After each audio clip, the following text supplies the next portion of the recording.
Tahun 2001 akan selalu diingat sebagai masa kelam dalam sejarah Indonesia, khususnya untuk kota Sampit di Pulau Kalimantan. Pada waktu itu terjadi konflik berdarah antara masyarakat suku Dayak dan Madura. Tragedi ini kemudian dikenal sebagai konflik Sampit. Belum tragedi berdarah itu pecah, konflik antara kedua suku sebenarnya telah terjadi sejak lama. Perpecahan antara suku Dayak dan Madura kemudian memunculkan gelombang kekerasan yang meresap ke dalam setiap aspek kehidupan masyarakat kota Sampit. Berikut ini sekilas sejarah konflik kota Sampit.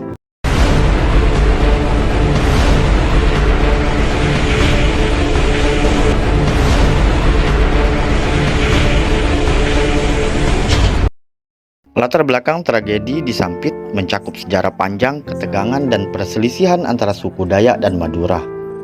Tanda-tanda ketidakharmonisan antara kedua kelompok ini sebenarnya telah muncul sejak 1972. Ketidakharmonisan tersebut kemudian menciptakan perasaan ketidakpuasan serta dendam yang tumbuh seiring waktu di antara suku Dayak dan Madura. Disebutkan bahwa terdapat tindakan-tindakan brutal yang dilakukan oleh warga Madura terhadap suku Dayak. Pada tahun 1972, seorang gadis Dayak dikabarkan menjadi korban pemerkosaan oleh orang Madura di Palangkaraya. Kejadian ini pun menimbulkan dendam yang mendalam bagi suku Dayak terhadap masyarakat suku Madura yang tinggal di Kalimantan. Lalu pada tahun 1982, muncul sebuah kasus pembunuhan oleh orang bersuku Madura. Kasus ini tidak mendapatkan penyelesaian yang memuaskan, sehingga meninggalkan luka emosional yang dalam bagi suku Dayak. Kasus-kasus kekerasan tersebut kemudian menyulut perasaan ketidakpuasan yang berkepanjangan, lalu memicu pertumbuhan dendam dan permusuhan antara kedua kelompok ini. Selain itu, penyebab konflik Sampit juga berasal dari persaingan yang semakin intens antara warga Madura dan suku Dayak di kota itu. Suku Dayak merasa eksistensinya terancam oleh suku Madura yang kian intens menguasai semua sendi kehidupan di kota Sampit. Hal yang memperburuk situasi adalah adanya peraturan baru yang memberikan hak bagi warga Madura kontrol atas sektor industri komersial di provinsi tersebut. Dengan begitu, warga Madura mendapatkan kekuasaan dan peluang ekonomi yang lebih besar. Peraturan ini lantas menjadi sumber konflik antara suku Madura dan suku Dayak yang merasa hak-hak dan kepentingan mereka terancam di tanahnya sendiri.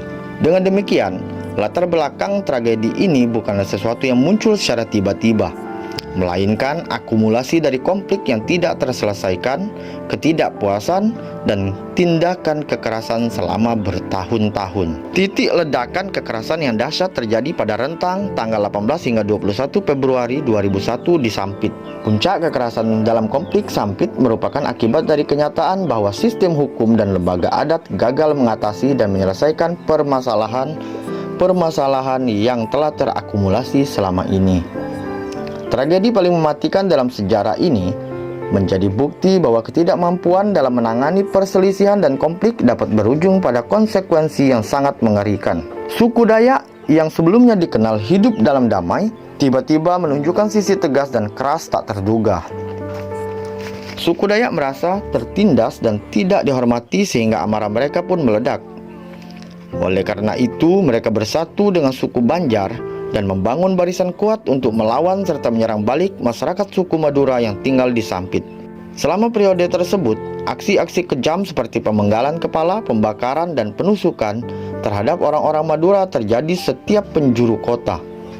Aparat kepolisian berupaya untuk menghentikan gelombang kekerasan ini, tetapi tetap tidak mampu mengendalikan situasi yang semakin memanas. Periode kerusuhan berlangsung hingga 20 Februari 2001 dan berdampak sangat luas serta mengakibatkan lumpuhnya aktivitas kota Sampit.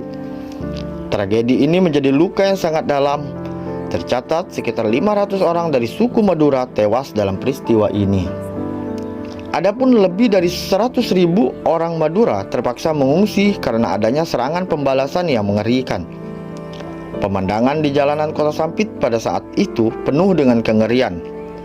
Mayat-mayat bergelimpangan, kepala-kepala manusia tertembus dan tertusuk juga tertancap ujung tombak. Dan bahkan diarak mengelilingi kota. Jalanan basah oleh darah dan tubuh-tubuh yang terhempas.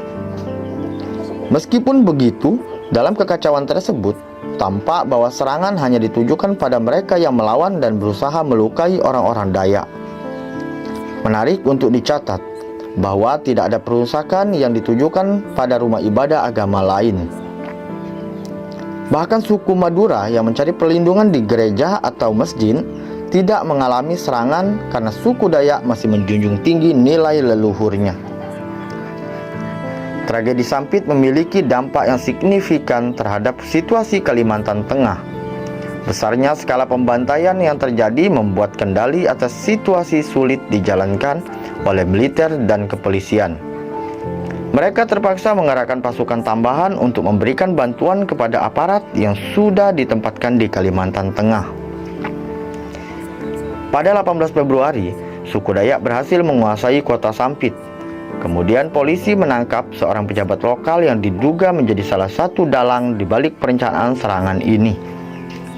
Selain itu, setelah terjadinya insiden pembantaian pertama, pihak kepolisian juga menangkap sejumlah pelaku yang diduga terlibat dalam kerusuhan tersebut.